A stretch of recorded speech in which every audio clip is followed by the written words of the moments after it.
Our feature today looks at an arts project in the Black Country. That's a collection of towns in the English Midlands near Birmingham. And the project highlights one of the success stories of multiculturalism. Desi pubs, they're called. They combine the sociability of the old-fashioned English working-class pubs with music and food from Punjabi culture. My name is Biram Ali and I'm the landlord of the Red Cow Public House in Smethwick. Perhaps you'd show me around what you've done to it. Sure. A few years ago, like a lot of pubs in the Midlands, the Red Cow was close to shutting down. When I took over this space 6 years ago, all this was boarded up. Not these days. Ballroom. Wow, it's a real ballroom. Yeah, with the And a stage. And a bar. Traditional, original, solid wooden floor.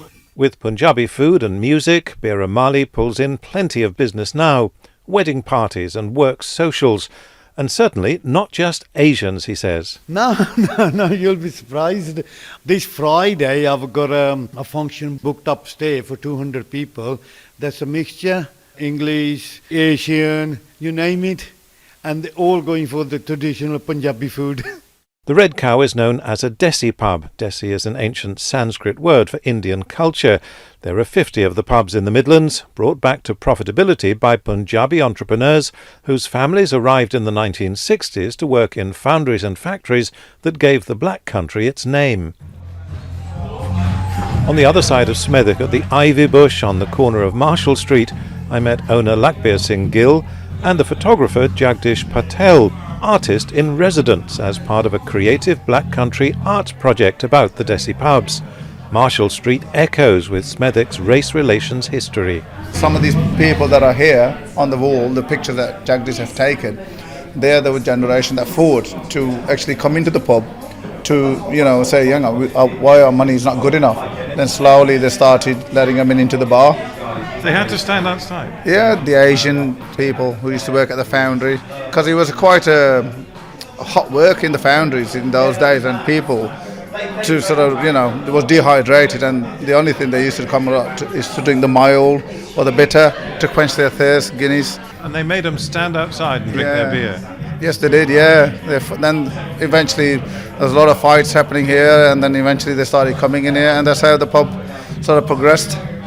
That's how it's been for the last, since I've been running it anyway, it's been running smoothly. Some of the older men who in the 60s would come in here and then get arrested because they weren't allowed in the pub, come back to the pub to drink now. One of the gentlemen who's on the wall there, he's actually sitting in the bar having a drink, Mr. Dillon. And was he was kept out, was he? Yes, when he first moved here, yes, he was, yeah. Can you introduce me to him? Yeah, 1 second. I'll bring him on. Marshall Street has completely fallen apart. We have watched it happen. And this delegation to the council was to stop the road completely being taken over by coloured people. What they cook, there's always fumes coming from it. Well, I don't suppose any white people would like it. Hello, I'm Dan Damon. Nice to see you. Is it true they made you drink outside? Oh, yeah, when I start drink, 1965, only white people can come here, or a European.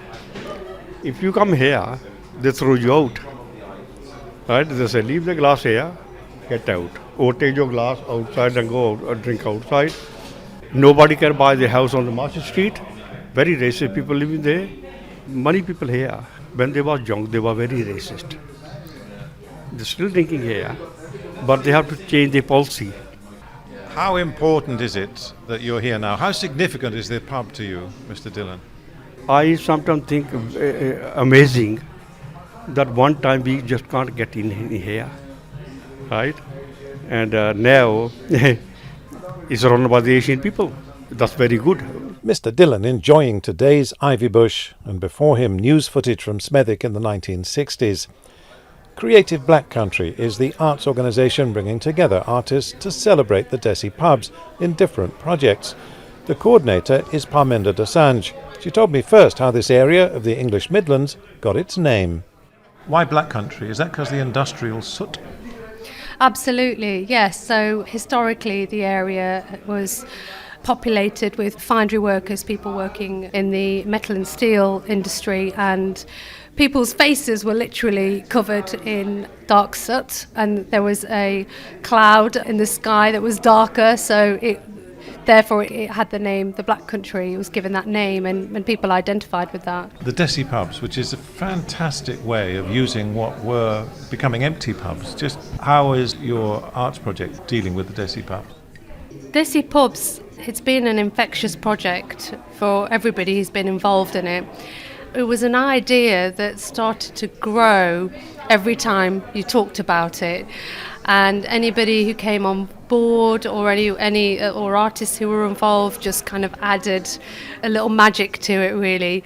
So it was a project that really had a strong story at the heart of it, the core of it. It's a local human story about these young men who were either children of economic migrants to the area or early kind of first generation British born young men who were struggling with identity, who were trying to make a way, trying to find their way in life and trying to really fit in.